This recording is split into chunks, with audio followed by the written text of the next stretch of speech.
விஸ்வநாதன் அதிமுகவில் அமைப்பு செயலாளராக இருக்காரு. அவர் தாவேக்காவில் இணைய உள்ளதாகவும் அவர்கிட்ட பேச்சுவார்த்தை நடத்த அவருக்கு சொன்னாங்களா? இது வரைக்கும் எங்கிட்ட இல்லையா? என்னென்ன மாதிரி பொருளை கிளப்பிடுறாங்க. அனைத்து இந்திய அண்ணா திராவிட முன்னேற்றம் ஒரு கடல். சரிதா? இதில் அவர் மாதிரி கிட்டத்தட்ட ஆயிரக்கணக்கான பேர் இந்த கட்சியில் அங்கம் வைக்கிறாங்க, உழைத்திட்டு இருக்கிறாங்க. இந்த அனைத்து இந்திய அண்ணா திராவிட முன்னேற்ற கழகம் ஒரு வலிமையான இயக்கம், 30 ஆண்டு காலம் ஆட்சி செய்த இயக்கம், பொன்விழா கண்ட கட்சி. அதனால் வேணுமெனே திட்டமிட்டு சில ஊடகங்களும் பத்திரிகையில் வதந்தியை கிளப்பிட்டு இருக்குது. இது கண்டிக்கத்தக்கது. அதாவது நாங்கள் யாரையும் இழக்க விரும்பலை, எடப்பாடியும் இழக்க விரும்பலை, மற்றவர்களையும் இழக்க விரும்பலை. அப்படி அவர்கள் இந்த இயக்கம் ஒன்றாக வேண்டும் என்று நினைக்காதவர்கள், விரும்பாதவர்கள் அவர்களாகவே வெளியேறி விடுவார்கள். இது காலத்தின் கட்டாயம். ஒற்றத்தலைமை இரட்டத்தலைமைங்கும் போது இணையும் போது ஒரு முடிவுக்கு வரும். ஆனால் 2025 டிசம்பருக்குள் ஒரு நல்ல முடிவு ஏற்படும். டிடிவி அவர்களையும் ஓபிஎஸ் அவர்களையும் எடப்பாடி அவர்களையும் அனைத்தையும் ஒன்றிணைக்க வேண்டும் என்பதுதான் ஒவ்வொருடைய தொண்டனின் எண்ணம்.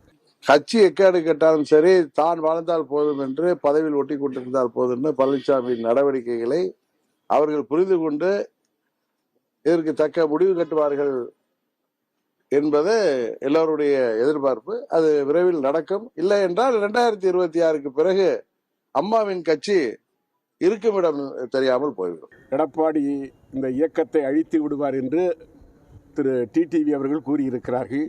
உண்மையும் அதுதான். 21 நாங்கள் போய் அம்மா மக்கள் முன்னேற்ற கழகம், தேசிய முற்போக்கு திராவிட கழகத்தை கூட்டணியில் சேர்க்க வேண்டும் என்று வற்புறுத்தினோம். நானும் அண்ணன் நத்தம் விஸ்வநாதன் அவர்களும்.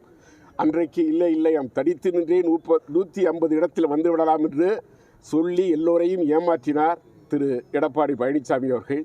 அதுபோல நாடாளுமன்ற தேர்தலிலும் பெரிய மகா கூட்டணி வரும், நாம் 40% மேல் பெற்றுவிடலாம் என்று சொல்லி இன்றைக்கு 20% வருகிற அளவிற்கு இந்த இயக்கத்தை ஒரு மோசமான நிலைக்கு கொண்டு வந்து விட்டார். அதை நினைத்து அவர் சொல்லியிருப்பார். தேர்தலை நோக்கித்தான் எல்லா கட்சியுமே வரும். இப்போ இருந்து கூட்டணி அமைங்கிறது சாத்தியம் குறைவு. இருந்தாலும் அனைத்து இந்திய அண்ணா திராவிட முன்னேற்ற கழகம் ஒரு சிறந்த கூட்டணி அமையும்.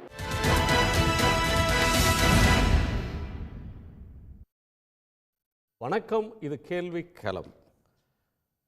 தமிழக வெற்றி கழகத்துக்கு அதிமுக நிர்வாகிகள் சாய்கிறார்களா என்கிற கருத்துக்கு திட்டமிட்டு பரப்பப்படும் வதந்தி என்று திரு எடப்பாடி பழனிசாமி சொல்லியிருக்கிறார். கூட்டணி எப்படி அமையும் என்பதையெல்லாம் இப்போதே சொல்ல முடியாது, அதற்கு காலம் இருக்கிறது. என்றாலும் ஒரு சிறந்த கூட்டணியை அமைப்போம் என்று அவர் சொல்லியிருக்கிறார். இன்னொரு முனையில் திரு எடப்பாடி பழனிசாமி அவர்களுக்கு எதிர் முகாமில் இருக்கக்கூடியவர்கள் இன்னமும் ஓராண்டு காலத்திற்கு அந்த அவகாசத்தை நீட்டித்திருக்கிறார்கள். 2025 டிசம்பருக்குள் அதிமுகவினுடைய எல்லா அணிகளும் ஒன்றிணைந்து விடும், தேர்தலுக்கு 6 மாதம் 5 மாதத்திற்கு முன்பாக என்று வைத்திலிங்கம் ஆருடம் கூறியிருக்கிறார். இணைப்பை ஏற்காதவர்கள் அவர்களாகவே வெளியேறி விடுவார்கள் என்று சொல்லியிருக்கிறார். ஒரு புறத்தில் எடப்பாடி பழனிசாமி அவர்களை இழக்க விரும்பவில்லை என்று சொல்கிறார்.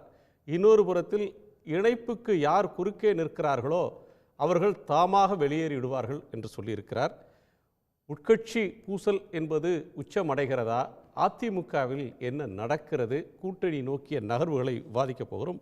நம்மோடு பத்திரிகையாளர் திரு டிவி சோமு அவர்கள், அரசியல் விமர்சகர் திரு வம்சி சந்திரன் அவர்கள், மதிமுகவினுடைய செய்தி தொடர்பாளர் திரு காரை செல்வராஜ் அவர்கள், அதிமுக ஆதரவாளர் சொற்பொழிவாளர் திரு புதுக்கோட்டை சீனிவாசன் அவர்கள், நாடாளுமன்ற முன்னாள் உறுப்பினர் திரு கேசி பழனிசாமி அவர்கள். அனைவருக்கும் வணக்கம். நான் டிவிஎஸ்லேருந்து கேட்கணும், என்ன நடக்குது டிவிஎஸ்? இப்போ முக்கியமாக முதல்ல இது சொன்னீங்க, இப்போ செஞ்சி ராமச்சந்திரன் தேவைக்காவுக்கு போகிறாரா அப்படிங்கிற மாதிரி ஒரு கேள்வி. இல்லை, 2 விஷயம் இருக்குது. முதல்ல இது என்ன அப்படின்னு பார்த்தீங்கன்னா, இப்போ எடப்பாடி பழனிசாமி இது ஒரு பெரிய கடல் நிறையா இருக்கிறாங்க அப்படிங்கிற மாதிரி சொல்கிறதே தவிர செஞ்சி ராமச்சந்திரன் தரப்புலேருந்து எதுவும் வந்ததாக தெரியல. அப்படி இல்லை, நான் இங்கே தான் இருக்கிறேன். ஏற்கனவே அவர் அதிமுகவில் அதிருப்தியில் இருக்கிறாருங்கிற தகவல்கள் தொடர்ந்து வந்துட்டு தான் இருக்குது. அதுக்கு முன்னாடி அவர் திமுகவில் இருந்த பின் சரி, அதுக்கப்புறம் அதிமுகவில் இருந்து கொண்டு இருக்கும் போதும் சரி, தேர்தலில் சீட்டு கிடைக்கல அப்படிங்கிற ஒரு அதிருப்தி அவருக்கு இருக்குது அப்படிங்கிற தகவல் வந்துட்டு இருந்தது. ஸோ இன்னும் வரைக்கும் அவர் எதுவும் சொல்லலை. ஒருவேளை இந்த மாதிரி இப்போ ஒரு பேச்சுவார்த்தை நடந்திருக்க வாய்ப்பு இருக்கலாம். மறுக்க வேண்டியவர் அவருக்கு பதிலாக இவர் ஏன் மறுக்கிறாருன்றீங்க? ஆமாம், இன்னொரு இது என்ன அப்படின்னா, அப்படியே இவர் இங்கேருந்து வந்தாலும் ஒரு பெரிய மாறுதல் இல்லை. ஒரு வீடு கட்டுற நேரத்தில் அந்த பூஜை போடுறப்போ பூசணிக்காய் கட்டுவாங்கள்ல வீட்டில், அந்த பூசணிக்காய்க்கும் கட்டடத்துக்கு சம்மந்தம் கிடையாது. அது அந்த ஒரு சடங்கு. அந்த மாதிரி ஒரு புதுக்கட்சி துவங்கும் போது ஒரு மூத்த அரசியல்வாதியை நீண்ட காலமாக இருக்கக்கூடியவங்களை வந்து ஒரு பொறுப்பில் வச்சு எனக்கு ஃபோட்டோ போட்டு மரியாதை செலுத்துகிற மாதிரி ஒரு பூசணிக்காய் வைக்கிற மாதிரியான ஒரு சடங்குக்காக அந்த துவக்க விழா நேரத்தில் இருக்கும். அதற்கு அப்புறம் பார்த்தீங்க அப்படின்னா அவருக்கு எந்தவித பொறுப்பு இருக்க போகிறது தவிர, இதிலே பார்த்தா இவர் தான் முக்கியத்துவம் பெற போகிறாரு. எல்லாருக்கும் தெரிஞ்ச விஷயம், விஜய் தான் தவேக கட்சிக்கு. அடுத்தது புஷி ஆனந்த் இருக்க போகிறாரு. இவருக்கு ஒரு அமைப்பு ரீதியான ஒரு பொறுப்பை கொடுத்துட்டு அதை வச்சுருக்க போகிறாங்க. அதனால் இதை வந்து ஒரு பெரிய ஒரு யூக செய்தியாக இருக்கிறது, இது ஒரு விஷயமாக இதை பார்க்கணுமா அப்படிங்கிறது. எடப்பாடி பழனிசாமி அதனால தான் சொல்கிறாரு, கடல் இதில் 1000 மழை துளி அது மாதிரி இருக்கும், லட்சக்கணக்கான துளிகள் இருக்கும், அதில் ஒருத்தர் அப்படின்ற அளவில் தானே அதை டிஸ்மிஸ் பண்ணுறாரு. சொல்கிறாரு. இதுவே வந்து செஞ்சி ராமச்சந்திரனுக்கான அவர் மேலே எந்த விதமான ஒரு அபிப்பிராயம் வச்சிருக்கிறாங்க அப்படிங்கிறதுக்கான ஒரு வெளிப்பாடாகவும் ஆயிடுச்சு. ஆக இங்கேயே ஒருத்தர் வந்து வேஸ்டாதான்ப்பா இருக்கிறாரு, வேணா கூப்பிட்டு போங்க, ஒன்றும் பிரச்சனை இல்லை எங்களுக்கு அப்படிங்கிற மாதிரி 1008 பேர் இருக்கிறாங்க, நீங்கள் ஒருத்தரை கூப்பிட்டு போங்களேன் என்ன இப்போ அப்படிங்கிற மாதிரி ரொம்ப டாக்டிஸாக அவர் சொல்லிட்டாரு, சிரிச்சுக்கிட்டே சொல்லிட்டாரு. இது என்ன சார் இது வைத்திலிங்கம் வந்து ஒரு பக்கம் எடப்பாடியும் இழக்க விரும்பலன்றாரு, இன்னொரு பக்கம் இணைப்புக்கு குறுக்க நிற்கிறவங்க அவங்களா வெளியேறிடுவாங்கன்றாரு, எல்லோரும் டிசம்பர் 2025க்குள்ளே செட்டில் ஆகிடுவாங்க, ஒன்றாயிடுவாங்கன்றாரு. எப்படி அது? இல்லை, அவர் பேசுகிற பல விஷயங்கள் வந்து நம்ம நினச்சி பார்க்குறப்ப அது வந்து நடக்குமா அப்படிங்கிற மாதிரி இருக்குது, ஒரு நகைப்புக்கூடியதாகவும் இருக்குது. இந்த வார்த்தைக்கு எதுவும் தவறானதுக்கு வேணாம், அப்படி சில விஷயங்களும் பேசுனது நம்ம வந்து அசை போட்டு பார்த்தாலே தெரியும். தவிர அவருக்கு எந்த அளவுக்கு செல்வாக்குங்கிறத முதல்ல பார்க்கணும். இப்போ சமீபத்தில் தான் பார்த்தீங்க அப்படின்னா ரதிமீனா சேகருங்கிறவருடைய தலைமையில் அவருக்கு நெருக்கமான ஒரு ஆதரவாளர்கள் வந்து தஞ்சை பகுதியில் கிட்டத்தட்ட ஒரு 500 பேர் வந்து எடப்பாடி பழனிசாமிகிட்ட சேர்ந்தாங்க. ஸோ அவர் தாங்கிட்ட இருக்கிறவங்களே தக்க வைத்து கொள்ளக்கூடிய அளவுக்கு இப்போ இல்லை. அது ஒரு விஷயம், ப்ராக்டிக்கலான ஒரு விஷயம் பார்க்குறப்ப அந்த தொண்டர் பலம் அப்படின்னு பார்த்தீங்க அப்படின்னா ஒரு சின்ன அளவாவது ஒவ்வொருத்தருக்கு இருக்கும். ஏன்னா ஒரு எம்எல்ஏ ஒரு மாதிரியான தொடர்ந்து இருக்கக்கூடியவங்களுக்கு இருக்கும்ல, அந்த ஒரு சூழலே அவருக்கு இல்லாமல் அவருடைய ஆதரவாளர்களுங்க நிலவக்கூடிய நிலவில் தான் அவர் இருக்கிறாரு. ஸோ இது கட்சி நிலவரம், அவருடைய சூழல் ஒன்று. இன்னொன்று பார்க்கும்போது அவர் மட்டும் இல்லை, இப்போ அதிமுக தரப்புலையும் சரி, இல்லை சில சமயம் டிடிவி பேசுகிறப்பையும் சரி, என்ன சொல்கிறாருன்னா நாங்கள் 2025 அப்படிங்கிறது வந்து ஒரு டிசம்பரை வந்து அது என்ன நடக்க போகுது மேஜிக்னு தெரியல.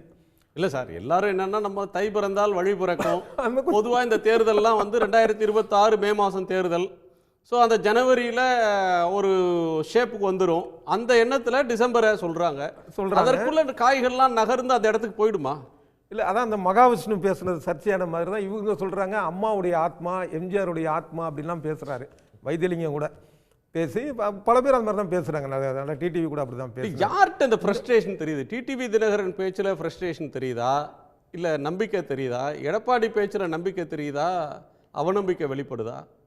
இல்லை, டிடிவியை பொறுத்த அளவில் அவர் வந்து எப்பயுமே அவர் வந்து ஒரு உற்சாகத்தோடு பேசக்கூடியவர், நமக்கு தெரியும், பார்த்துருக்கு, இது பண்ணிட்டுருக்கோம்.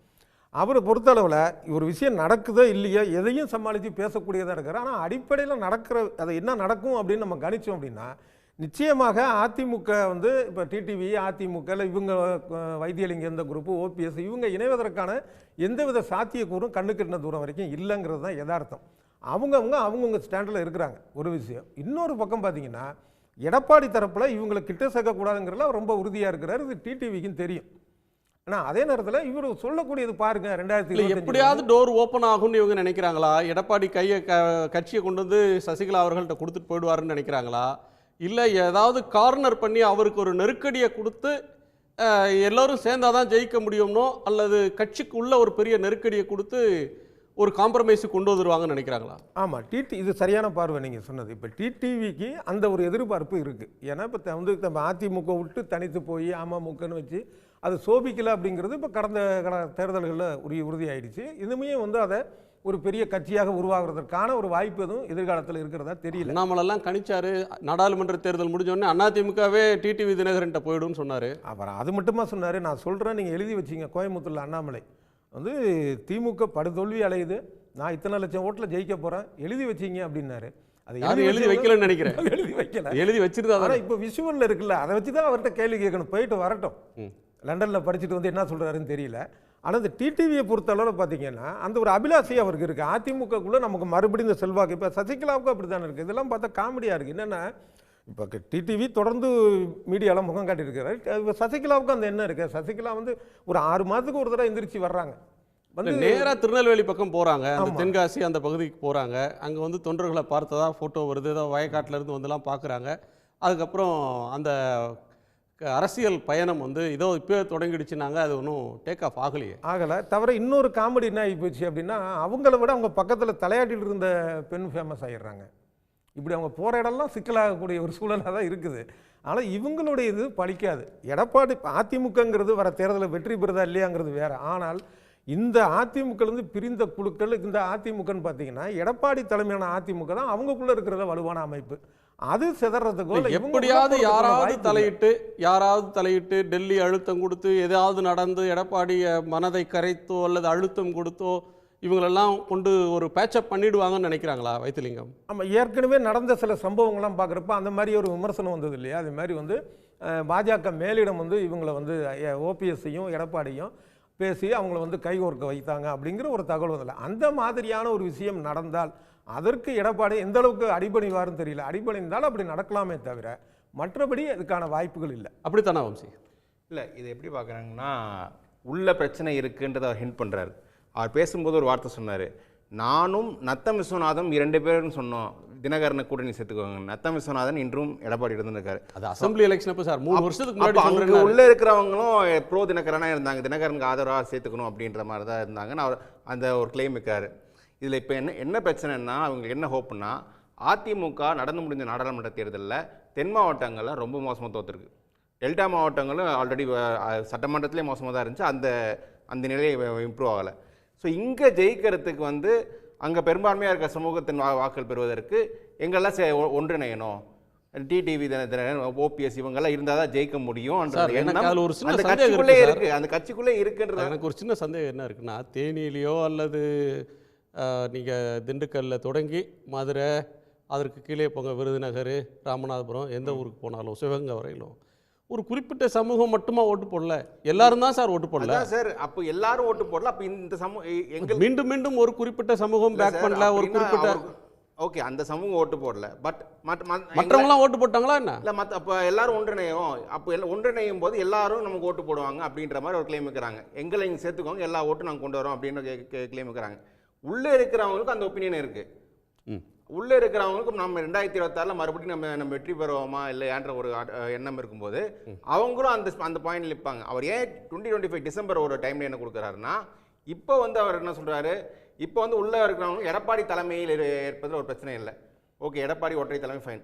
ஆனால் அவர்கள் மறுபடியும் ஜெயித்து எம்எல்ஏ ஆவதற்கு என்ன வழி, அந்த வழி வந்து அவங்க எடப்பாடி தான் சொல்லணும். ஸோ 25 வரைக்கும் அவங்க உள்ளே டைமில் ஒரு கிடு கொடுத்துருப்பாங்க, எங்களுக்கு ஏதோ ஒரு முடிவு சொல்லுங்கள், கூட்டணி பற்றி ஏதோ சொல்லுங்கள் அப்படின்னு. அவர்களுக்கு ஒரு ஹோப் கொடுக்குற மாதிரி தான் நாங்கள் பெரிய கூட்டணி கட்டுவோம் இன்னும் எடப்பாடி சொல்லிட்டு இருக்காரு. பட் உண்மை நிலை கட்ட முடியாதா, ஒரு கூட்டணி அமைக்க முடியாதா? நான் அதிமுகவில் யார் கூட அமைப்பாங்க? திமுக வேணாம்னு நினைக்கிற கட்சிக்கு அடுத்து இருக்கிற பெரிய ஆப்ஷனே ஏடிஎம்கே தான் இருக்கும். அப்படி இல்லை, இந்த நாடாளுமன்ற தேர்தல் அப்படி அணி அமைக்க முடியல அவரால். அவர் வந்து தேசிய ஜனநாயக கூட்டணி ஒன்றும் யாராவது நினைச்சார். பட் ஆனால் ஒரு நல்ல கணிசமான ஓட்டு பெற்று தேசிய ஜனநாயக கூட்டணி அதிமுக அணிக்கு ஒரு 5% டிஃப்ரென்ஸ்ன்ற வந்துச்சு. அவங்க இன்னும் சில கட்சிகள் நாங்கள் சேர்த்து கொஞ்சம் மேலே வருவோம் அப்படின்னு ஒரு அக்ரெசிவாக இருக்காங்க. அப்படி இருக்கும்போது தேசிய ஜனநாயக கூட்டணி கட்சிகள் வந்து இவர் பக்கம் இழுத்தாதான் உண்டு. பட் ஆனால் இவர் அந்த கட்சிகள் யார் வரணுறதுக்கு இவரே விரும்பலை. இவர் திமுக கூட்டணி கட்சிகள் வரும்னு நினைச்சிட்டு இருக்காரு. அவங்க ஒரு வின்னிங் அலையன்ஸில் இருக்கும்போது, வெற்றி பெற்ற கூட்டணி அலையன்ஸ் இருக்கும்போது எப்படி வருவாங்க? ராகுல் காந்தி ஒரே ட்வீட்டில் எல்லாம் முடிச்சுட்டாரு, சைக்கிளிங் போவோம்னு சொல்லி. அதுக்கப்புறம் நான் அந்த ஹோப் ஒன்ஸ் காங்கிரஸ் வெளில வராத போது மற்ற கட்சிகள் யாரும் வராது. அப்போ யார் கூட இவர் கூட்டணி வைப்பார்? ஸோ காங்கிரஸ் வந்து கூட்டணியிலேருந்து மாறுறது அல்லது மறுபரிசீலனை செய்கிறதுன்ற இடத்துக்கே போகலைன்றீங்களா? நிச்சயமாக போகலை. அப்படி ஒரு எண்ணம் இங்கே நான் நிறைய பேர் ஊடகத்தில் பேசியிருந்தாங்க. அவங்க எல்லாருக்குமே மூஞ்சில் அடித்த மாதிரி தான் ராகுல் காந்தி இந்த ஒரு ட்வீட்டில் முடிச்சுட்டாரு, நான் எங்கேயும் போகலப்பா, நான் அவர் கூட சைக்கிளிங் தான் பண்ணுவேன் அப்படின்றவர் நிற்கிறாரு. ஏன்னா அவங்களுக்கு வின்னிங் அலையன்ஸு, வெற்றி பெறக்கூட அணியை விட்டு யாரும் வரப்போறதில்லை. எல்லாருக்குமே இங்கே உள்ளுக்குள்ள பெனிஃபிட் இருக்குது, ஜெயிச்சிட்டு இருக்கோன்னு. சரி, பிஎம்கே வந்து பிஜேபியோட இருக்குமா? பிஎம்கே பிஜேபியோடைய இன்னைக்கு இருக்கிறது மாதிரியே போவாங்க. நாளைக்கு அசம்பிளியில் அவங்களுக்கு என்ன லாபம் இருக்குது? அதனால யார் பாட்டாளி நாளைக்கு வந்து சட்டமன்ற தேர்தல் வரும்போது பிஜேபியோட போகிறதுனால அவங்களுக்கு ஏதாவது சீட் ஜெயிக்க போகிறாங்களா? சார் யதார்த்தம் என்னன்னா, பாஜகவாலையும் சரி ஓபிஎஸ் தினகரன் போன்றவங்கலாம் இவங்கெல்லாம் அவங்க போட்டியிட்ட தொகையில் ரெண்டாவது வர முடிஞ்சது. பாமக 10 தொகுதிகள் வாங்கிட்டு ஒரே ஒரு தொகுதியில் 2வது வந்தாங்க. மற்ற எல்லா தொகுதியிலும் 3வது தான் போனாங்க. இவர் கள்ளக்குறிச்சி 4வது போனாங்க. ஸோ வட மாவட்டத்தில் வந்து பாமக ஓட்டு அதிமுக பக்கம் போயிட்டு இருக்குன்றது தான் உண்மை. பாஜகவுக்கு அங்கே வட மாவட்டத்தில் ஒரு கூட்டணி தேவைன்ற அந்த லெவரேஜ் யூஸ் பண்ணி தான் அவங்க இருக்காங்க.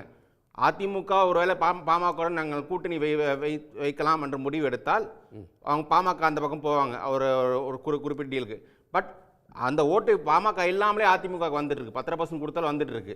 ஸோ அப்போது பாமகவும் தேவையில்லை அதிமுக. ஸோ பாமக ஒரு ஆப்ஷன் இல்லாமல் இங்கே தான் கண்டினியூ ஆகணும். திரு கேசிபிட்ட கேட்கலாம். ஏடிஎம்கேவுக்கு உள்ளுக்குள்ள ஒரு நெருக்கடி வருதுன்னு ஹிண்ட் பண்ணுறாங்கன்னு எடுத்துக்கணுமா, இல்லை வெளியிலேருந்து அந்த நெருக்கடி இருக்குது, ஒரு புற அழுத்தத்தை சந்திக்க போகிறாங்கன்னு புரிஞ்சுக்கணுமான்றது ஒன்று. செஞ்சி ராமச்சந்திரன் போகிறாரு, முன்னாள் அமைச்சர்கள்லாம் விஜய் கட்சிக்கு போக போகிறாங்கன்னு ஒரு வதந்தி, அதை எடப்பாடி பழனிசாமி அவர்கள் மறுக்கிறாங்க. அதை எப்படி புரிஞ்சுக்கிறதுன்னு இன்னொன்று. சிறந்த கூட்டணி அமைப்புன்னு சொல்கிறாரு, அது என்ன மாதிரி கூட்டணியாக இருக்கும்னு நினைக்கிறீங்க? அதாவது செஞ்சி ராமச்சந்திரனோ அல்லது முன்னாள் அமைச்சர்களோ யாருமே நிச்சயமாக கட்சி மாறி அதுவும் அவர்களோடு போய் இணைவதற்கான வாய்ப்புகள் இல்லை என்பது தான் என்னுடைய பார்வை.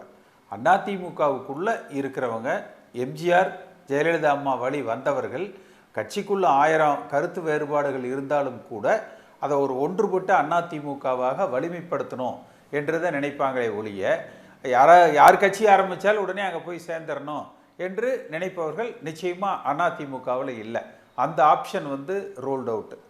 அடுத்து எடப்பாடி பழனிசாமியை பொறுத்த வரைக்கும் வலிமையான கூட்டணி அமைப்போம் என்ற அந்த நம்பிக்கைங்கிறது பாஜக கூட்டணியோடு இருக்கிற பல கட்சிகள், அது நாடாளுமன்ற தேர்தல் என்பதால் அவர்கள் சென்ற நாடாளுமன்ற தேர்தலில் பாஜகவோட அணி சேர்ந்திருந்தாங்க.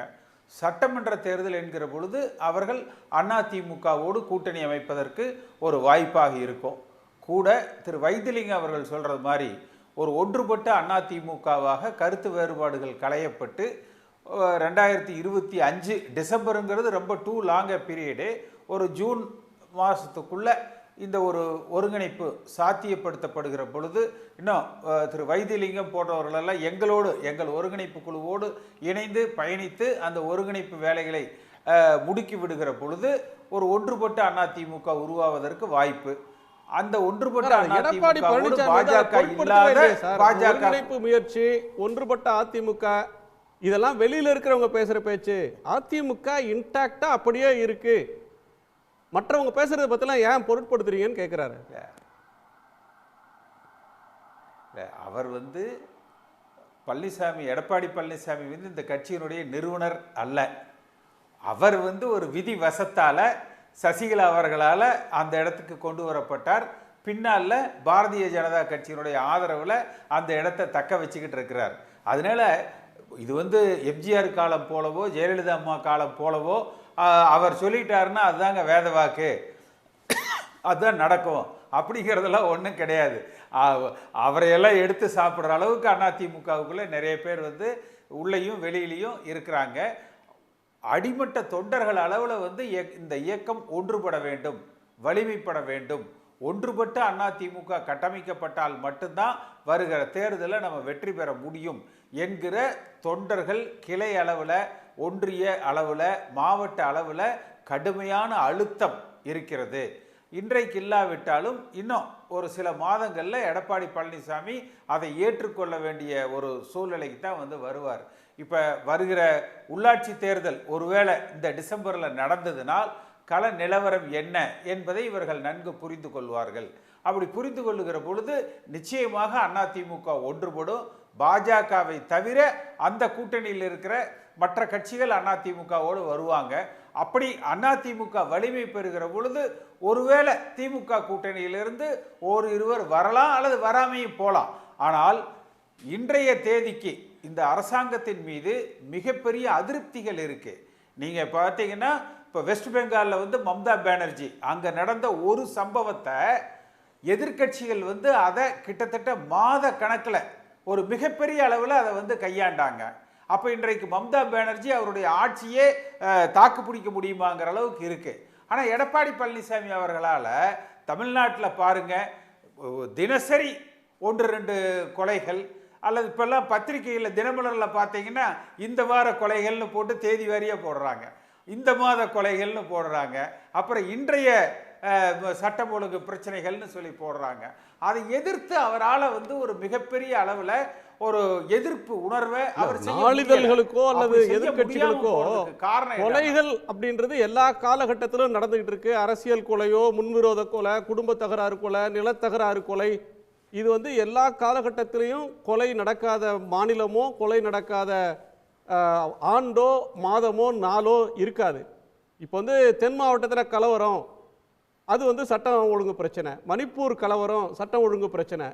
நீங்கள் வந்து பஸ்ஸே ஓடலை, நம்மளே பார்த்துருக்கோம், அது நீங்கள் இன்டர்நெட்டை சஸ்பெண்ட் பண்ணுங்கள், ரயில் பஸ்ஸை நிறுத்துங்க அப்படின்னு சொன்னால் பொது அமைதி குலைஞ்சி சட்டம் ஒழுங்கு கெட்டு போச்சுன்னு அர்த்தம். ஒரு அங்கொன்றும் இங்கொன்றுமா நடக்கிற முன்விரோத கொலைகள், சொத்து கொலை, இதெல்லாம் வந்து சட்டம் ஒழுங்கு பிரச்சனைன்னு எப்படி ப்ரொஜெக்ட் பண்ண முடியும் சார்? அது ஆட்சியில் இருந்ததுனால அவருக்கு தெரியும், அதனால அதை கைவிடுறாரு. 50 ஆண்டு நான் இல்லை, எனக்கு டைம் கொடுத்தீங்கன்னா நான் அதை எக்ஸ்பிளைன் பண்ணிடுவேன். அதாவது ஒரு 50 ஆண்டு கால ஆட்சியை நீங்கள் வந்து திராவிட கட்சிகளுடைய ஆட்சியை வந்து நீங்கள் ஒரு கம்பேரிட்டிவ் சார்ட் போடுங்க. 50 வருஷமும் ஒரு டேபிளேஷன் போட்டு பாருங்க. திமுக ஆட்சி ஆகட்டும், அண்ணா திமுக ஆட்சி ஆகட்டும், இந்த 50 ஆண்டு காலத்தில் இந்த 3 ஆண்டு காலத்தில் மட்டும்தான் சட்டம் ஒழுங்கு என்பது வந்து மிகப்பெரிய அளவில் பாதிக்கப்பட்டிருக்குது. இதே தமிழ்நாடு தான் இதற்கு முன்பு இவ்வளவு இல்லை. அதே போல் கஞ்சா, குட்கா, கூலிப், நீங்கள் கூலிப்பெல்லாம் பார்த்தீங்கன்னா பள்ளிக்கூட மாணவர்கள் இடத்துல மிக அதிக அளவில் வந்து அது வந்து புழங்குது. அப்போ அந்த போதை வஸ்துக்கள், அதே மாதிரி டாஸ்மாகில் எடுத்தீங்கன்னா கிராமங்களில் பெட்டி கடையில் கிடைக்குது, பெட்டி கடைகளில் டாஸ்மாக் சரக்கு கிடைக்குது. நீங்க பெட்டி கிரைம்ஸ் எல்லாம் நீங்க பெருசா சொல்றீங்கன்னு நினைக்கிறேன். 50 வருஷத்துக்கு என்ன கொலை நடந்தது, சட்டம் ஒழுங்கு நடந்தது அப்படின்ற விஷயத்தை நீங்க NCRB ரெக்கார்டு அப்படின்னு ஒன்று எடுத்துக்கிட்டீங்கன்னு சொன்னா ஒப்பீட்டளவில் கொலைகள், கொள்ளைகள் இது எப்படி இருக்குன்னு ஒன்று பார்க்கலாம். இப்போ நீங்களே வந்து எம்ஜிஆர் ஆட்சி காலத்தை ஒன்று எடுத்துக்கிட்டிங்கன்னா வன்னியர் இடஒதுக்கீட்டுக்கான போராட்டம் நடந்தது, சாலை மறியல். ஏறத்தாழ 10-12 மாவட்டம், சென்னையில் தொடங்கி சேலம் வரையிலும் பஸ் ஓடலை, லாரி ஓடல, எல்லா போக்குவரத்தும் முடங்கி இருந்தது, நாள் கணக்கில் முடங்கி இருந்தது. அது மாதிரியான தருணங்கள், அல்லது கடலூரில் வந்து கிளம்பி போகிற பஸ் வந்து திரும்ப வருமா, யாராவது எரிச்சிருவாங்களா, அப்படி இருந்த காலம்லாம் இருந்தது. தென் மாவட்ட கலவரங்கள் 90களில் நடந்தது பார்த்துருப்பீங்க. அது மாதிரியான சம்பவங்கள் வந்து சட்டம் ஒழுங்கு சீர்கொட்டு போச்சுன்றதுக்கு அல்லது பொது அமைதி கெட்டு போச்சுன்றதுக்கு உதாரணம். தனிப்பட்ட நபர் ஒருத்தர் வெட்டி கொல்லப்படுறாரு, தனிப்பட்ட ஒரு கொலை நடக்குது, அதெல்லாம் வந்து ஒரு சட்டம் ஒழுங்கு பிரச்சனையா ப்ரொஜெக்ட் பண்ண முடியுமா சார்? அதாவது வன்னியர் இடஒதுக்கீட்டு போராட்டத்துக்கு ஒரு போராட்டம் ஒரு அரசியல் கட்சி பின்புலத்தோடு நடக்கப்படுகிற பொழுது அது வந்து ஒரு திட்டமிட்ட ஒரு வன்முறை அந்த இடத்துல வந்து கட்டவிழ்த்து விடப்படுகிறது. அதே மாதிரி தென் மாவட்டங்களில் பார்த்தீங்கன்னா ஒரு சாதிய கலவரம் திட்டமிட்டு உருவாக்கப்படுகிறது. இப்போ அதையும் நார்மலாக அன்றாட தினசரி வாழ்க்கையில் எந்த விதமான கலவரங்களும் இல்லாமல், எந்த விதமான அரசியல் கட்சிகள் ஸ்பான்சர், அதாவது ஆதரவோடு நடக்கிற போராட்டங்கள் இல்லாமல் சாதாரண வாழ்க்கையில் மிக அதிகமான கிரைம் ரெக்கார்டு என்பது இந்த 3 ஆண்டு காலத்தில் தான் தமிழ்நாட்டில் அதிகமாக இருக்குது. ஒன்று.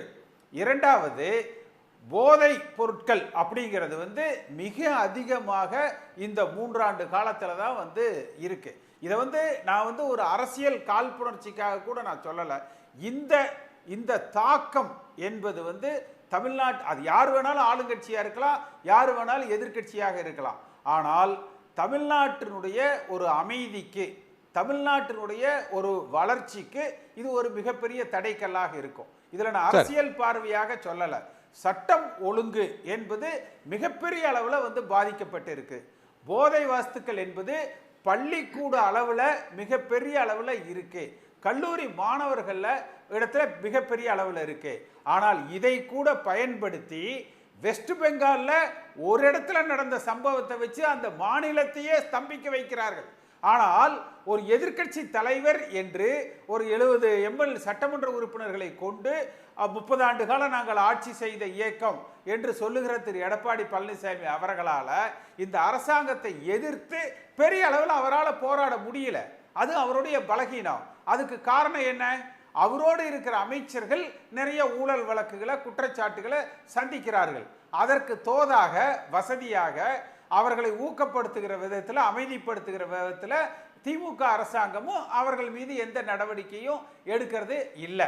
அதனால இந்த அரசாங்கத்தினுடைய மிகப்பெரிய பலமே எடப்பாடி பழனிசாமி அவர்கள் தான். இதை எல்லா மட்டத்தில் இருக்கிற அதிமுக தொண்டர்கள் உணர்ந்திருக்கிறாங்க. அப்ப வலிமையான அதிமுக, ஒன்றுபட்ட அதிமுக கட்டமைக்கப்படுகிற பொழுது பாஜகவோடு இருக்கிற பாஜகவை தவிர்த்து மற்ற கட்சிகள் இங்க கூட்டணிக்கு வருவதற்கு வாய்ப்புகள் இருக்கு. அதே போல திமுகவோடு இருக்கிறவங்க வரலாம், வராம போலாம். அப்ப அந்த ஆன்டி இன்கம்பன்சி, அந்த எதிர் இந்த அரசாங்கத்தினுடைய நடவடிக்கைகளால் சலிப்படைந்தவர்கள் நிச்சயமாக ஒரு மாற்று என்று வருகிற பொழுது அதிமுகவுக்கு வாக்களிக்க வாய்ப்புகள் அதிகமாக இருக்குது. ஒரே இன்றைக்கு தடைக்கல்லாக இருப்பது எடப்பாடி பழனிசாமி என்கிறவர். அவருடைய சுயநலத்தினால இந்த இயக்கம் வலிமைப்பட்டு விடக்கூடாது. இந்த இயக்கத்தினுடைய வலிமையா அல்லது கேள்வி கேட்க ஆள் இல்லாத அளவுக்கு, யார் சொல் பேச்சு கேட்கக்கூடாத அளவுக்கு தன்னுடைய கட்டுப்பாட்டில் மட்டுமே இந்த கட்சி இருக்கணுமா என்கிற அவருடைய அந்த சுயநல போக்கு தான் இதுக்கு காரணமாக இருக்கு. தொண்டர்கள் அழுத்தம் அதிகரிக்கிற பொழுது அவரால் தாக்கு பிடிக்க முடியாது. நிச்சயமாக அதிமுக ஒன்றுபடும்.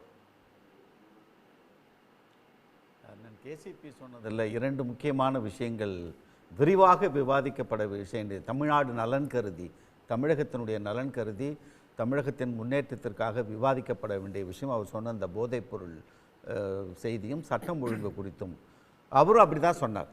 மாநிலத்தினுடைய வளர்ச்சிக்கு தான் பார்க்குறேன்னு சொல்லிட்டு அதில் போதைப் பொருளை பொறுத்த வரைக்கும் 2 நிலைகளில் அது பேசப்பட வேண்டும் நினைக்கிறேன். ஒன்று பயிர் செய்யப்படுவது, ஒன்று கப்பல்களில் கண்டெய்னரில் ஒரு நாடு விட்டு நாடு கடத்துவது என்பது, பல மாநிலங்களை கடந்து தமிழகத்திற்கு உள்ளே வருவது, தமிழகத்திலிருந்து இலங்கைக்கு தமிழகத்தின் கடல் வழியாக பிற நாடுகளுக்கு கடத்தப்படுவது என்ற ஒரு சுழற்சி பார்த்திங்கன்னா இப்பொழுது அதிகமாக போதைப் பொருள் பிடிபட்டிருப்பது குஜராத்தில் தான். வடகிழக்கு மாநிலங்களில் குறிப்பாக 2-3 மாநிலங்கள் தொடர்ந்து சொல்லுவாங்க. ஆப்கானிஸ்தானத்திலிருந்து தான் அதிகமாக குறிப்பிட்ட போதைப்பொருள் வருவது என்பது. இப்போ முக்கியமாக பல மாநிலங்களை கடந்து அது தமிழகத்திற்கு வருவது என்பது தடுக்கப்பட வேண்டும். எல்லா பள்ளிக்கூடங்களில் கல்லூரிகள் எல்லாம் பிடிபட்டிருக்குன்னு அவர் சொல்கிறது என்பது கடந்த ஒரு 3-4 மாதங்களாக தொடர்ந்து தமிழக அரசாங்கத்தினுடைய அழுத்தம் காரணமாக காவல்துறை அதிகாரிகள் நீண்ட நெடிய சட்டம் ஒழுங்கு பிரச்சனையை காப்பாற்றுவதற்காக கல்லூரி பள்ளிகளில் எங்கெல்லாம் போதைப் பொருள் விற்கப்படுகிறதோ அதையெல்லாம் தேடி தேடி பிடித்து அதை செய்திகளாக்குகிற பொழுது அது பெரிதாக நமக்கும் தெரிகிறது. அது கவனிக்கப்பட வேண்டிய விஷயம். அரசு கவனம் எடுத்து கொண்டிருக்கிறது. அவ்வளவு எளிதாக ஆளுகிற எந்த அரசும் போதைப்பொருள் அதிகமான மாநிலமாக ஒரு மாநிலத்தை வருவதற்கு எந்த அரசாங்கமாக இருந்தாலும் அதற்கு வழிவிட மாட்டாங்க. திமுக அரசை பொறுத்தவரை அதில் கவனமாக செயல்பட்டு கொண்டு இருக்கிறார்கள். அதுக்கு உதாரணம், சமீபத்தில் ஒரு பல்கலைக்கழகத்தில் 30 கிலோவுக்கு மேலே கஞ்சா பிடிபட்டது என்பது பல்கலைக்கழகத்தை பேரெல்லாம் நம்ம சொல்ல வேண்டாம், பிடிபட்டது என்பதில் நம்ம பார்த்துருக்கிறோம். அதனால் அந்த உண்டு. சட்டம் ஒழுங்கு பிரச்சனையை பொறுத்தவரை நீங்கள் குறிப்பாக 2 விஷயத்தை சொன்னீங்க. ஒன்று பெரும் கலவரங்கள் தமிழகத்தினுடைய வாழ்வாதாரத்தை தொடர்ந்து பாதிக்கக்கூடிய அளவிற்கான சட்டம் ஒழுங்கு பிரச்சனைகள் வந்திருக்கிறதா என்று சொன்னால் இந்தியாவில் இருக்கிற பிற மாநிலங்களை தவிர்த்து தமிழகத்தில் அதுபோன்றதொரு சட்டம் ஒழுங்கு பிரச்சனைகள் எதுவும் இதுவரையில் இந்த 3 ஆண்டுகளில் நடக்கலை. கொள்ளைகள் என்பது தொடர்ந்து நடந்து கொண்டிருக்கிறது. தனிமனித விரோதத்தால் ஏற்படுகிற கொலைகள்னு சாதிய பிரச்சனைகள் அதிகமாக இந்த 3 ஆண்டுகளில் ஒரு பெரிய பிரச்சனையாக வரல. அங்கென்றும் இங்கொன்றுமாக 2-3 இருக்குது, நிகழ்வுகள் இருக்குது. இந்த வேங்கை வாசல் பேசலாம், அந்த மாதிரி குறிப்பிட்டு பேசலாமே தவிர ஒரு பெரிய சாதி பிரச்சனைகள் இந்த 3 ஆண்டுகளில் எழவில்லை என்கிற சூழ்நிலைகளிலே சட்டம் ஒழுங்கும் இந்தியாவிலேயே சட்டம் ஒழுங்கை காப்பாற்றுகிற மாநிலமாக தமிழகம் இருக்கிறது என்று ஒன்றிய அரசாங்கத்தினுடைய அறிக்கையை தந்திருக்கிற பொழுது அந்த 2 நிலைகளிலும் விரிவாக பேசப்பட வேண்டும். இப்போ முக்கியமாக நான் வைத்திலிங்கம் பேசினதை கேட்டதில் எல்லா செய்திகளும் கடுமையான அழுத்தம் எடப்பாடி பழனிசாமி அவருக்கு இருக்கு. தொண்டர்கள் மத்தியில் ஒன்றிய அளவிலாம் கூட அந்த அழுத்தம் இருக்கு அப்படின்னு திரு கேசிபி சொல்றாரு. இல்லை, உண்மைதான், அவர் சொல்றது உண்மைதான். அந்த அழுத்தம் நிச்சயமாக தொண்டர்கள் அழுத்தம் இருக்கத்தான் செய்யும். ஆனால் இப்பொழுது வரைக்கும் வந்து இந்த இருப்பதிலே அதிமுகங்கிற எல்லாம் குடியிலிருந்து ஒட்டுமொத்த நிர்வாகமும் வந்து எடப்பாடியார் கையில் இருக்கிற பொழுது, அவைத்தலைவர் கையில் அந்த சின்னம் போய் கிடைத்திருக்கிற பொழுது, அதை மீண்டும் வந்து இன்னொருத்தங்க 4 பேரை சேர்த்து அதில் பங்கு போட்டு கொடுப்பதற்கான சூழ்நிலையில் எடப்பாடி இல்லைங்கிற தெளிவு தான் இப்போ தெரியுது. இன்னொன்றையும் அவர் உணர்ந்திருக்கிறார். தங்களுக்கான மக்கள் செல்வாக்கையும் சிறிது சிறிதாக நாம் இழந்து கொண்டு வருகிறோம் என்பதையும் எடப்பாடி உணர்ந்திருக்கிறாரோ இல்லையோ, கட்சியினுடைய தொண்டர்கள் வெகுவாக எடப்பாடி ரொம்ப கான்ஃபிடென்ட்டாக இருக்கார் சார். திமுக ஆட்சி மீது ஒரு அதிருப்தி வந்தால் அந்த ஓட்டு அதிமுகவுக்கு வரும். திமுகவுக்கு ஒரு கூட்டணி இருக்குன்னா அதிமுகவுக்கு நாடாளுமன்ற தேர்தலில் பிஜேபியை மையப்படுத்தி ஒரு அணி வரலாம், சட்டமன்ற தேர்தல்லாம் அதிமுகவை நோக்கி கட்சிகள் வரும் அப்படின்றது அவருடைய திடமான நம்பிக்கை. தொடர்ந்து வெளிப்படுத்திட்டே இருக்கிறாரு. இல்லை, இப்போதைக்கு நீங்கள் சொன்னீங்கன்னா நாடாளுமன்ற தேர்தலையும் சட்டமன்ற தேர்தலையும் நம்ம தனித்து தான் பார்க்கணும். நாடாளுமன்ற தேர்தலில் இருந்த கூட்டணி நீங்கள் சொன்ன மாதிரி பாமக பிஜேபி கூட இருக்குமா என்று சொன்னால் ஒரு கேள்விக்குறி. ஆனால் சட்டமன்றம் என்று வருகிற பொழுது இரண்டாவது பெரிய கட்சி அதிமுகவோட கூட்டணி சேருவதற்கு தான் தனித்தனியாக பிரிந்திருந்தவர்கள் நிச்சயமாக முயற்சி செய்வாங்க. அதற்கு கூடுதல் பலம் தர வேண்டும் என்று சொன்னால் அவர்கள் ஒன்றிணைகிற பொழுது மிகப்பெரிய ஒரு அரசியல் மாற்றத்தை எடப்பாடி அவர்களால் அதிமுக இந்த வருகிற சட்டமன்ற தேர்தலில் உருவாக்க முடியும். ஒன்றாக நின்றால். ஒன்றாக நிற்காமல் இப்பொழுது இருக்கிற எடப்பாடியாக இருந்தாலும் ஓரிரு கட்சிகள் அதிகமாக இணையலாமே தவிர நம்ம நினைக்கிற மாதிரி ஒரு பெரிய கூட்டணியை, மெகா கூட்டணியை திமுகவுக்கு எதிராக அமைத்து விட முடியும் என்கிற சூழல் இருப்பதாக தெரியல. சரி, நம்ம சீனிவாசன் ஒரே ஒரு செய்தி மட்டும் சொல்லிடுறேன். அந்த வைத்திலிங்கம் அவர்கள் பேசுவதில் எல்லாத்தையும் விட அவர் ஒரே ஒரு புள்ளி வச்சுட்டு போயிருக்காரு, அதுதான் பேசணும். விரும்பாதவர்கள் அவர்கள் வெளியேறுவார்கள் என்று சொல்லுகிற கேள்விக்கு தான் நமக்கு விடை. யாரு விரும்பாதவர்கள்? அவர் கேட்டவுடனே நான் யோசிச்சு பார்க்குறேன், ஒருவேளை அண்ணன் KP முனுசாமி அவர்களாக இருக்குமோ, இல்லை நான் மிகவும் விரும்புகிற நேசிக்கிற நகைச்சுவை நாயகன் முன்னாள் அமைச்சர் ஜெயக்குமார் அவர்களாக இருப்பார்களோ என்று நம்ம 1-2 பேரை யோசிச்சு பார்க்குறோம். பார்த்தீங்களா? அந்த மாதிரி இந்த பட்டியல் நீளுமா இல்லை ஒரு குறுகிய பட்டியலாக இருக்குமா என்கிற ஒரு பெரிய கேள்விக்குரிய அண்ணன் வைத்திலிங்கம் அவர்கள் தன்னுடைய பேட்டியில் கொடுத்திருப்பது தான் அவர் பேட்டியினுடைய. நம்ம புதுக்கோட்டை சீனிவாசன் சாரோட கருத்து கேட்கலாம். திரு சீனிவாசன். கேள்விக்களம் ஆசிரியர் உள்ளிட்ட அவைக்கும் சக விருந்தினருக்கும் பணிவான வணக்கம். அதாவது ஜோசியம் எல்லாம் இனி எடுபடாது. அதிமுக எப்படிப்பட்ட அதிமுக? தொண்டர்களால், கோடிக்கணக்கான தொண்டர்களால் இரத்தம் சிந்தி உருவாக்கப்பட்ட ஒரு மாபெரும் பேர் இயக்கம், வரலாற்று இயக்கம் அதிமுக. கன்னியாகுமரியில் இருக்கிற தமிழ்மகன் உசேன், அண்ணன் தமிழ்மகன் உசேன் திமுகவிலிருந்து புரட்சி தலைவர் நீக்கப்பட்டதற்கு பிறகு அந்த தொண்டனை அடையாளப்படுத்தி அழகு பார்த்த புரட்சி தலைவருக்கு பிறகு, புரட்சி தலைவி அம்மாவிற்கு பிறகு ஒரு தொண்டனை அவைத்தலைவராக அமர வைத்து அழகு பார்த்தவர் கழகத்துடைய பொதுச் செயலாளர் அண்ணன் எடப்பாடி. கழகத்துடைய பொதுச் செயலாளர் தலைவராகவே புதுக்கோட்டை சீனிவாசன். ஒரே ஒரு சின்ன இடையூறு சொல்லுங்க. நீங்க வரலாற்று இயக்கம், மிகப்பெரிய இயக்கம், தொண்டர்களால் கட்டமைத்து விட்ட இயக்கம்னு சொல்லுவதெல்லாம் 100க்கு 100 உண்மை. தொண்டர்கள் உணர்ந்திருக்காத, கட்சி தலைமை உணர்ந்திருக்கிறான்னு மட்டும் சொல்லுங்க. எடப்பாடி உணர்ந்திருக்காரா, டிடிவி உணர்ந்திருக்காரா, ஓபிஎஸ் உணர்ந்திருக்காரா, சசிகலா உணர்ந்திருக்காரா? அதுதானே இங்க முக்கியம். அதாவது கட்சியை உயிரா தொண்டர்கள் நினைக்கிற இரட்டை இலையை முடக்க நினைச்சவங்களை தொண்டர்கள் எப்படி ஏற்றுக்குவாங்க? கட்சியுடைய அலுவலகத்தை சூறையாடினவங்களை எப்படி தொண்டர்கள் ஏற்றுக்குவாங்க? கட்சியை நீதிமன்றத்தில் கொண்டு போய் நிறுத்தி அழகு பார்த்தவங்களை எப்படி தொண்டர்கள் ஏற்றுக்குவாங்க? இவங்களை தான் வேணான்னு சொல்லி கை கழுவி அதிமுக வெகு தூரம் வந்துருச்சு. அதற்கு பிறகு மறுவாழ்வுக்காக பேசுகிறவர்களுடைய வார்த்தையை அதிமுக எப்படி எடுத்துக்கணும்னு எதிர்பார்க்குறீங்க? கோடிக்கணக்கான தொண்டர்கள் இன்றைக்கு கழக பொதுச் செயலாளர் எடப்பாடியாரை உச்சந்தலையில் வச்சு கொண்டாடுறாங்க. அவருடைய கட்டளைக்கு தலைமுடிஞ்சு இன்னைக்கு கழகம் இன்றைக்கு சீரோடு போயிட்டு இருக்குது. நாடாளுமன்ற தேர்தலில் ஒரு தனித்தன்மையோடு நின்ற ஒரு தலைவர் அண்ணன் எடப்பாடியார். இன்னைக்கு பிரதமர் வேட்பாளரை நாங்கள் அறிவிக்கலை. ஆனால் தேர்தலில் நாங்கள் கடுமையான அந்த உழைப்பு, அண்ணன் எடப்பாடியாரோட உழைப்பு, அந்த நாடாளுமன்ற தேர்தலை மையப்படுத்தி நீங்கள் கட்சி முடிஞ்சு போச்சு, இனி ஒற்றுமைன்னா பிரிஞ்சிருந்தா தானே சார் ஒற்றுமைப்படுத்துறதுக்கு? நாடாளுமன்றம் அல்ல, சட்டமன்ற 26 சட்டமன்றத்தில் அண்ணன் எடப்பாடியார் தான் முதலமைச்சர். இது காலத்தினுடைய தீர்ப்பு, மக்களின் தீர்ப்பு. இன்னைக்கு 3 ஆண்டுல 5000 கொலை நடந்துகிட்டு இருக்குதுங்க. அப்போ சட்டம் ஒழுங்கு, மருத்துவத்துறை சீர்கேடு, இன்னைக்கு எல்லாமே தரைத்தளத்தில் நின்று போராடுற இயக்கம் அதிமுக. தொண்டர்களை தலைமையில் அமர வச்சு அழகு பார்க்கிற இயக்கம் அதிமுக. புரட்சி தலைவர் எந்த நோக்கத்துக்காக இந்த இயக்கத்தை கொண்டு துவக்கினார்? பொன்மன செம்மல் புரட்சி தலைவருக்கு பிறகு அம்மா எப்படி இந்த இயக்கத்தை துவக்கினார்? அந்த எண்ணத்தை இன்றைக்கு தொண்டர்கள் மத்தியில் வரலாறாக நிகழ்த்தி கொண்டிருக்கிறவர் பொதுச் செயலாளர் அண்ணன் எடப்பாடியார். அதனால கட்சி வந்து சீரோடு போயிட்டு இருக்கு. கட்சிக்கு துரோகம் பண்ணி வெளியேறினவங்க மறுவாழ்வுக்காக ஏதாவது ஒன்று சொல்லுவாங்க. அந்த அறிக்கையெல்லாம் எத்தனை முறை தேதி குறிச்சாங்க, எத்தனையோ முறை தேர்தல் தேதி குறிச்சாங்க, எத்தனையோ முறை கட்சிக்கு எதிராக நடந்துக்கிட்டாங்க. ஆனால் எதுவுமே எடுபடலை. அதற்கு பிறகு இன்னைக்கு வந்து அதிமுக புதுக்கோட்டை சீனிவாசன், திரு கேசிபி உள்ளிட்டவங்க சொல்றது வந்து அடுத்த வருஷம் டிசம்பர் வரலையும் கூட இல்லை, அதற்கு முன்பே ஒரு ஷேப்புக்கு வந்துடும் ஏடிஎம்கே அப்படின்னு சொல்றாங்க. அதிமுக பிரிஞ்சு போனவங்களெல்லாம் சேர்த்துக்கிட்டு ஒரு வலுவான கூட்டணியை போடலைன்னா அதிமுகவுக்கு எதிர்காலமே இல்லைன்னு விமர்சனத்தை முன்வைக்கிறாங்க. ஆனால் கூட்டு யாருமே சேர மாட்டாங்கன்னு வம்சி சந்திரன் சொல்றாரு. யாருமே இல்லை சேரத்துக்கு. இல்லை, அதாவது இன்றைக்கு திமுகவை எதிர்க்கின்ற, திமுகவினுடைய அந்த மக்கள் விரோதத்தை வெறுக்கின்ற கட்சிகள் நிச்சயமாக எங்களோடு வந்து இணைவாங்க. இந்த தமிழ்நாடு சட்டமன்ற தேர்தல் ஒரு மாபெரும் 2026 தேர்தல் அதிமுகவின வெற்றி தேர்தலாக தான் அமையப்போகுது.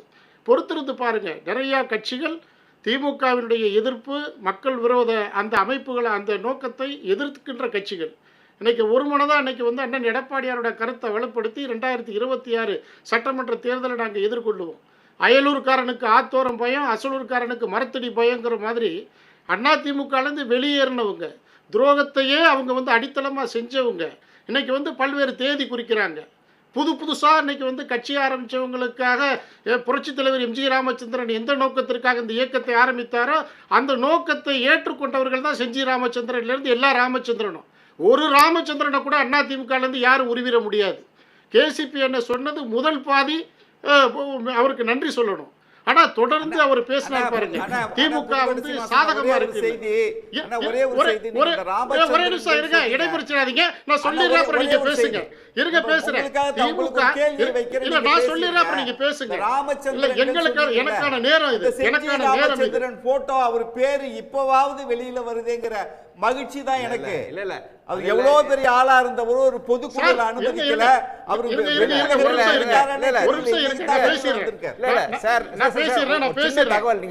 தெரிஞ்சு பேசுங்க. செஞ்சி ராமச்சந்திரன் அவர்கள் 93 திமுக இருந்தார். ஸோ புரட்சி தலைவர் எம்ஜிஆர் ஏத்துக்கிட்ட அந்த கட்சியில் இல்லை. அவர் 93 திமுக 2001 எம்ஜிஆர் காலத்துல எம்ஜிஆர் ஏத்தவர். அதுக்கப்புறம் வைகோவோட போனாரு, பிறகு திமுகவுக்கு வந்தாரு, பிறகு அதிமுகவுக்கு போனாரு, இப்ப அதிமுகல இருக்கிறாரு. இல்ல ஒரு நிமிஷம் இருங்க, ஒரு நிமிஷம் இருங்க. ஒரு கட்சிக்கு வந்தாருன்னா கொள்கையை ஏத்துக்கிட்டாரு. எம்ஜிஆர் ஏடிஎம்கேவை எம்ஜிஆர் ஏத்துக்கிட்டவர் செஞ்சார்.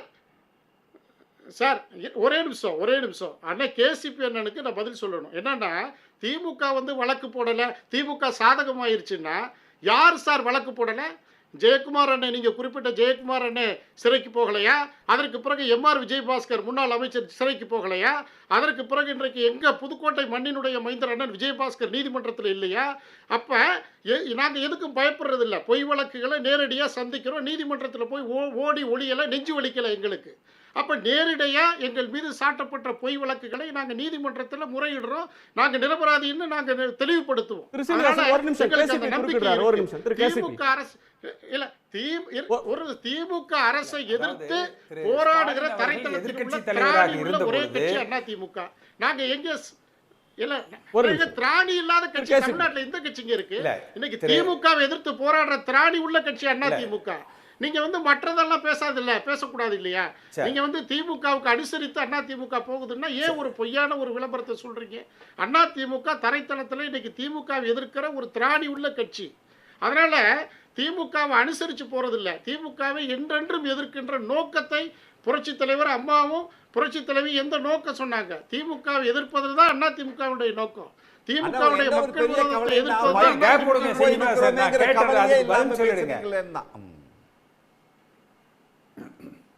அதாவது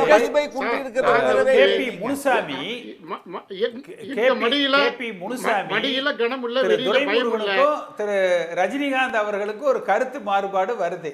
அதுல அதிமுகவில் இன்றைக்கு துணை பொதுச் செயலாளர் 2ஆம் இடத்துல இருக்கிற KP முனுசாமி துரைமுருகன் அவர்களுக்கு ஆதரவாக பேசுறாரு.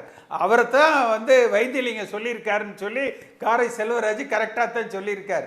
இணைப்பை விரும்பாததுல முக்கியஸ்தவர் அவர் தான், KP முனுசாமி தான். அப்ப அவர் அவர் யார் ஆதரிச்சு பேசுறாரு? துரைமுருகன் ஆதரிச்சு பேசுறாரு. அப்ப அது வந்து ஒரு திமுக ஆதரவு நிலைப்பாடு இல்லையா? ஒன்று. ரெண்டாவது, கொடநாடு கொலை கொள்ளை வழக்கு, அம்மா அவர்கள் மரணத்தில் இருக்கிற மர்மம், இந்த இரண்டையும் திமுக ஆட்சிக்கு வந்ததுக்கு அப்புறம் நாங்கள் கண்டுபிடிப்போம்னு சொல்லி சொன்னாங்க. இன்றைக்கு வரைக்கும் அதில் எந்த முன்னேற்றமும் இல்லை. அதே போல நீங்க சொன்னீங்களே புதுக்கோட்டை மண்ணின் மைந்தர் விஜயபாஸ்கர், அதாவது திரு மோடி அவர்களே ஒரு தடவை அவர் அறிமுகப்படுத்துகிற பொழுது ஹெல்த் மினிஸ்டர் அப்படின்ன போது, இது ஒரு பத்திரிகையில் வந்த செய்தி, மோடி சொன்னது இவர் வெல்த் மினிஸ்டர் அப்படின்னார். அந்த அளவுக்கு வெளிப்படையாக அதாவது ஒரு குட்கா, இன்றைக்கு தமிழ்நாட்டில் குட்கா அதிகமாக புழங்குது என்று இன்றைக்கு நம்ம அந்த பிரச்சனையை சொல்றோம்னா, அந்த பிரச்சனைக்கு அஸ்திவாரமிட்டவர் யார், விதை போட்டவர் யார்? குட்கா பாஸ்கர். அந்த குட்கா பாஸ்கர் மீது இன்றைக்கு வரைக்கும் நடவடிக்கை இல்லை. ஏன்? அன்றைக்கு திரு ஸ்டாலின் அவர்கள் சட்டமன்றத்தில் குட்காவை கொண்டு வந்து காமிச்சார்ல.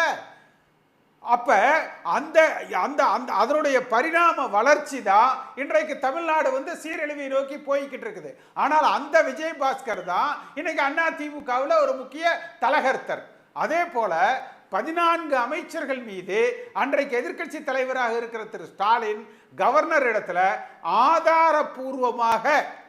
ஆதாரபூர்வமாக கொண்டு போய் கவர்னர்கிட்ட புகார் பட்டியல் கொடுக்கிறாரு. 3 ஆண்டு கால ஆட்சி. இந்த 3 ஆண்டு காலத்துல எத்தனை முன்னாள் அமைச்சர்கள் கைது செய்யப்பட்டிருக்கிறாங்க? நீங்க சொல்லக்கூடிய எம்ஆர் விஜயபாஸ்கர் அவர் கைது செய்யப்பட்டது செந்தில் பாலாஜிக்கு அவருக்கு இருக்கிற விரோதத்துல, ஊழல் வழக்குல இல்ல. செந்தில் பாலாஜிக்கு அவருக்கு இருக்கிற விரோதத்தில் அவர் கைது செய்யப்பட்டிருக்கிறார். ஆனால் இந்த ஊழல் வழக்குகள் எந்த முன்னாள் அமைச்சர்கள் மீதும் நடவடிக்கை எடுக்கப்படல.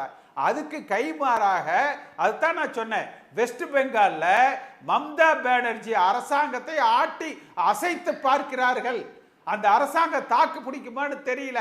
இன்றைக்கு எல்லா எதிர்க்கட்சிகளும் கதிகலங்க வைக்கிறார்கள் ஒரு சம்பவத்தை வைத்து.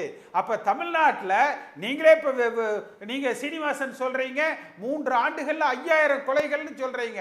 அப்ப எதிர்க்கட்சியாக இருக்கிற அதிமுக மிகப்பெரிய அளவுல ஒரு போராட்டத்தை கையில் எடுத்து இன்றைக்கு இந்த அரசாங்கத்துக்கு எதிராக என்ன நடவடிக்கை எடுக்கப்படுது? சும்மா பேப்பர்ல வரும்போது செய்வாங்க சார், ஒரு எனர்ஜியை வேஸ்ட் பண்ண மாட்டாங்க சார், சுட்டா போதுமா? அது கூட இன்னைக்கு ஒரு இதுல பார்த்தேன், பத்திரிகையாளருக்கு பேச வந்துட்டு என்ன பேசுறதுன்னு தெரியாம ஏப்பாது என்ன சொல்லணும் சொல்லுங்கன்னு கேட்டுக்கிட்டு இருக்கிறாரு. அப்ப நீங்க இவர் தலைமையில நீங்க சரி தமிழ் மகன் உசேன் தான் தொண்டர் அவை தலைவரானாரா? அம்மா காலத்துல என்ன கலெக்டரா இருந்தவங்களை கூப்பிட்டு அவை தலைவராக்குனாங்களா? புரட்சி தலைவர் எம்ஜிஆர் காலத்துல என்ன ஐஏஎஸ் ஆபீசரை கூட்டிட்டு அவை தலைவராக்குனாங்களா? அதெல்லாம் கிடையாதுங்க. கட்சி என்பது கிளை அளவுல இருக்கக்கூடியவங்க. சீனிவாசனே கூட ஒன்றிணைஞ்சாதான் அடுத்த முறை புதுக்கோட்டையில ஏதாவது தொகுதியில நின்று ஜெயிக்க முடியும்னு நினைப்பீங்க. இதுதான் அதிமுக. திரு சீனிவாசன், அதிமுகவுடைய அடிநாதமே போஸ்டர் ஓட்டுறவங்களும் ஓட்டல் வேலை பார்க்குறவங்களும் ஓட்டுநர் வேலை பார்க்குற சாதாரண பாமர பாட்டாளிகள் தலைவராக வரணுங்கிறது தான் அதிமுகவுடைய நோக்கம். அது இன்னைக்கு நடைமுறையில் இருக்குது. உழைப்பவரே உயர்ந்தவர்னு சொல்கிற, இப்போ நீங்கள் சொல்கிறீங்க, குறிப்பிட்ற எங்கள் விஜயபாஸ்கர் அண்ணே முன்னாள் அமைச்சர் ஹெல்த் டிபார்ட்மெண்ட் நீங்கள் சொல்கிறீங்க பார்த்தீங்களா, அந்த அமைச்சர் இன்னைக்கு தரைத்தளத்தில் நின்று போராடுறாரு, உழைக்கிறாரு, அதனால் அவர் உச்சநிலைக்கு போகிறாரு.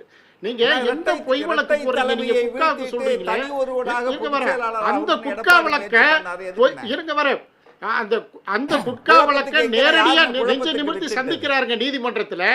ஓடி ஒளியல அண்ணா, அதனால நீதிமன்றத்தில் போய் சந்திக்கிறாரு. தன்னை நிரபராதின்னு அவருக்கு வாய்ப்பு இருக்கு, சட்டம் இருக்குது. அதனால நீங்க சட்ட போராட்டம் நடத்திக்கிட்டு இருக்கிற ஒருத்தர் போய் நீங்க சாதாரணமா மீடியாவில் உட்காந்துக்கிட்டு அவர் குற்றம் பண்ணிட்டாரு, அதை பண்ணிட்டாரு, இதை பண்ணிட்டாரு. சார், இன்னைக்கு தமிழ்நாட்டில் கஞ்சாவும் சாராயமும் ஆறா பெருக்கெடுத்து போகுது. அதை பேசுறதுக்கு உங்களால முடியுமா? இன்னைக்கு இவ்வளவு கொலைகள் நடக்குது, சட்ட ஒழுங்கு சீரழிவு, மருத்துவத்துறை அமைச்சரே போய் மருத்துவமனையில் டாக்டர் இல்லை அப்படின்னு வேதனையோட தெரிவிக்கிறாரு. அதை உங்களால மீடியால பேச முடியுமா? மருத்துவத்துறை சீரு சிறப்பா இருந்தது. சிறப்பா நடத்தின மாநிலங்களுடைய புள்ளி விவரங்களை கொடுக்க முடியும்.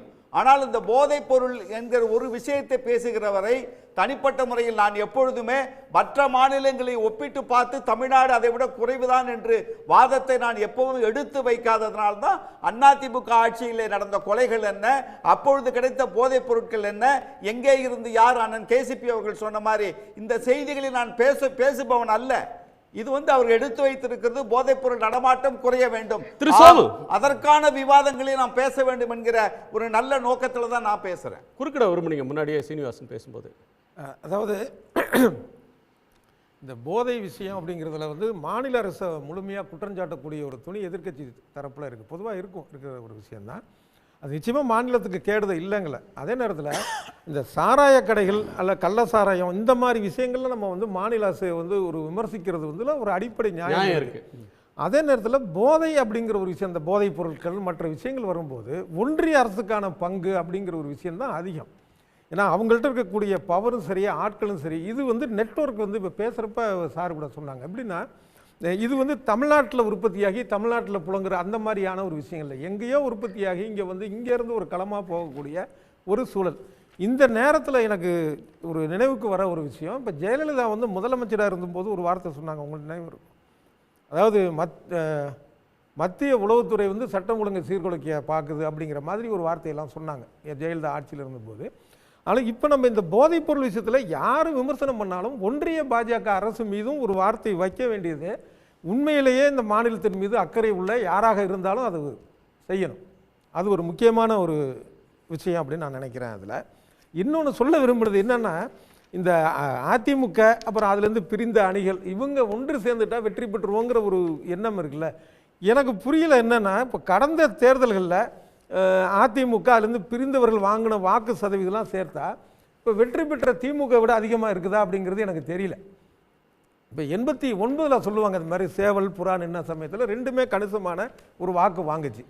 ஆனால் அதுக்கு இப்போ உள்ள சூழல் பார்க்குறப்ப எடப்பாடி தலைமையிலான அதிமுக தான் ஒரு கணிசமான வாக்கு வாங்கியிருக்க தவிர இப்போ மற்றவங்க அந்த மாதிரி வாங்கினதாகவே தெரியல. அப்படிங்கிறப்ப இவங்க இணைந்துட்டால் ஒரு மிகப்பெரிய மாற்றம் வந்துடும் அப்படிங்கிற ஒரு நம்பிக்கையோடு இப்போ அவங்க பேசுகிறது எனக்கு ரொம்ப ஆச்சரியமாக இருக்குது. அது என்ன புள்ளி விவரம் என்னன்னு சொன்னாங்கன்னா நம்ம தெரிஞ்சுக்கலாம். அதே மாதிரி இப்போ லா அண்ட் ஆர்டர் இஷ்யூ, சட்டம் ஒழுங்கு சரியில்லை அப்படின்னு ஒரு குற்றச்சாட்டு எடுக்கிறாங்க. அது கேசி பழனிசாமி அவர்கள் சொன்னார், இந்த 50 ஆண்டு காலமும் இதுக்கு பிறகு மோசமான ஆட்சி இதுதான்னு. எல்லாரும் 96 ஆட்சியெல்லாம் பார்த்தோம். அங்கே எப்படி நினச்சினேன். சரி, மக்களுக்கு திமுக ஆட்சி எப்படி இருக்குன்னு மக்களுக்கு தெரியும், அதிமுக ஆட்சி எப்படி இருக்குன்னு மக்களுக்கு தெரியும். திமுக ஆட்சி சரியில்லைன்னு அதிமுக ஓட்டு போடாங்கன்னு நினைக்கிறது அது நம்மளோட அறியாமை தான். ஏன்னா நீங்களே கடந்த காலத்தில் ஜெயலலிதா எப்படி ஆட்சிக்கு வந்தாங்க, 2001 எப்படி ஆட்சியாக இருந்தாங்க. ஒரு மெகா கூட்டணி, ஒரு காங்கிரஸ் தமாக கம்யூனிஸ்ட் எல்லாத்தையும் சேர்த்து ஒரு கூட்டணி அமைச்சாங்க. அதனால ஆட்சிக்கு வந்தாங்க. 2011 எப்படி ஆட்சிக்கு வந்தாங்க, விஜயகாந்த் கூட்டணி வச்சு ஆட்சி வந்தாங்க. தனிச்சினில் 2011 ஜெயலலிதாவில் பெரிய வெற்றி பெற்றிருக்க முடியாது. அன்றைக்கி விஜயகாந்த் இருந்தால்தான் பெரிய வெற்றி. அந்த மாதிரி இன்றைக்கி எந்த கட்சி இருக்க எடப்பாடிக்கு ஆதரவா கூட்டணி வரத்து யார் ரெடியாக இருக்காங்க? ஒரு 5% மேலே ஒரு கட்சியும் இல்லை. அவரோட எதிர்பார்ப்பு நாம் தமிழ் போன்ற கட்சிகள் வரணும். பட் அது ஒரு நடைமுறையில் சாத்தியம் இல்லைன்னு அவருக்கு புரிஞ்சுக்கிட்டார். சீனிவாசன் நிறைவு பார்வை. இல்லை, கூட்டணி இருக்கிறப்பையும் தேர்தலில் அதிமுக சந்திச்சிருக்கு, தனித்து நிற்கிறப்பையும் அதிமுக தன்னுடைய வெற்றியை பதிவு செஞ்சிருக்குது. அதனால நம்புறது இல்லை. திமுக கூட்டணி படையை வச்சுக்கிட்டு நிக்கிறது இல்ல. என்னங்க எதிர்கட்சியா இருக்கும்போது நீங்க எப்படி ஆட்சி பிடிச்சீங்க? 2001 அம்மா எப்படி ஆட்சியை பிடிச்சாங்க, 2011 எப்படி ஆட்சி பிடிச்சாங்க? கூட்டணி வச்சு ஆட்சி பிடிச்சாங்க. தனிச்சின ஆட்சி இன்னைக்கு அந்த மாதிரி யார் இருக்காங்க உங்களோட? ஜனநாயக கோட்பாடு ஒவ்வொரு தேர்தல் கட்டங்கள்ல அந்த சூழலுக்கு ஏற்ப வரும். இப்ப திமுக மாதிரி எல்லா தேர்தலையும் ஒரே கூட்டணி படையை வச்சுக்கிட்டு நாங்க நிக்கல, தனியா நிக்கிறப்ப அவங்க ஜெயிச்சிட்டு இருக்காங்க சார். ஒரே படையை வச்சு ஜெயிச்சிட்டு இருக்காங்க. நீங்க ஏன் ஒண்ணா இருக்கான்னு சொல்லி கேக்குறீங்க? இருக்காங்க எல்லா தேர்தலையும். இப்ப நாடாளுமன்ற தேர்தலில் பிரதமர் நாங்க சொல்லல, சுட்டி காட்டல அதிமுக. அதனால மக்கள் தனித்தன்மையோட அதிமுக நிக்குதுன்னு வாக்கு செலுத்தினாங்க. இப்ப 2026 எங்களுடைய தேர்தல் வியூகத்தை பாருங்க, எடப்பாடியார் என்ன பண்ண போறாருன்னு பொறுத்திருந்து பாருங்க. திமுக நடக்கிற ஆட்சி அலங்கோலத்தை அதிமுக முடிவுரை எழுதுற தேர்தலா 2026 அமையும். அதை நீங்க அவசரப்பட வேணாம். இன்னைக்கே தேர்தல் அறிவிக்கட்டும். அப்ப அறிவிச்சுட்டு அதிமுக நிலைப்பாடு என்னங்கிறத அப்ப பார்ப்போம். இப்போ நம்ம உடனே ஒரு முடிவுரை எழுத வேணாம். ஏன்னா கூட்டணிக்கான சூழல் வந்துட்டு இருக்குது. அதிமுக அதற்கான வியூகத்தை அமைச்சுக்கிட்டு இருக்குது. பல்வேறு கட்சிகள் பேசிக்கிட்டு இருக்கிறாங்க. 26 தேர்தலை நோக்கி அதிமுக பயணத்தை தொடங்கி இருக்குது. அதனால திமுகவினுடைய மக்கள் விரோத அந்த செயலுக்கு ஒரு சரியான பாடமா இந்த தேர்தல் அமையும். நன்றி நன்றி திரு சீனிவாசன். நிறைய கட்சிகள் பேசிட்டு இருக்காங்க. கூட்டணி வியூகத்தை இப்பவே தொடங்கிடுச்சு அதிமுகன்றீங்க. நன்றி திரு கேசிபி. நிறைவு பார்வை சுருக்குமா? அதாவது திரு வம்சி சந்திரன் அவர்கள் சொன்னாரு 2014 அதிமுக எந்த கூட்டணி இல்லாம தனிச்சு நாடாளுமன்றத்தில் வென்றது. 2016 அதிமுக எந்த கூட்டணி இல்லாம தனித்து ஆட்சி அமைச்சது.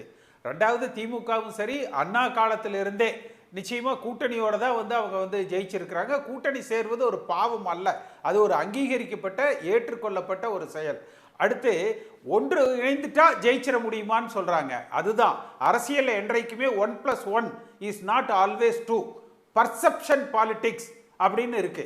அதாவது வெளி பார்வைக்கு உள்ளுக்குள்ள கட்சிக்குள்ள பிரச்சனை இல்லை. அம்மா ஜெயலலிதா அம்மா மறைவுக்கு பிறகு இந்த இயக்கத்தில் இருக்கிற அனைவரும் ஒற்றுமையோடு ஒன்றாக பயணிக்கிறார்கள். இவர்களுக்கு நம்பி நம்ம வாக்களிக்கலாம், ஆட்சியை ஒப்படைத்தால் ஒரு சிறப்பான ஆட்சி நடக்கும் என்கிற அந்த மக்கள் மத்தியில ஒரு பர்செப்ஷனை நம்ம உருவாக்கணும். இன்னைக்கு ஒருத்தருக்கு ஒருத்தர் சண்டை போட்டுக்கிட்டு இருக்கிற பொழுது வெளியில இது உள்ளுக்குள்ள பல பிளவுகளாக இருக்குது. கட்சி வலிமையாக இல்லை, தொண்டர்களுக்குள்ள ஒரு பிளவு. எடப்பாடி பழனிசாமி கிட்ட எல்லாம் இருக்குன்னா அங்க ஸ்கெலிட்டன் தான் இருக்கு.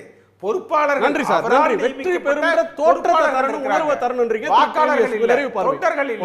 அப்ப ஒருங்கிணைந்த அதிமுக 2026 தேர்தலை பொறுத்த அளவுல இப்ப இவங்களுடைய நிலைமை எப்படி இருக்கும் அப்படிங்கிற ஒரு அடிப்படையில் பேசிட்டு இருக்கோம் அதிமுக. இதுல என்னுடைய பார்வை சுருக்கமா சொல்லிடுறேன்.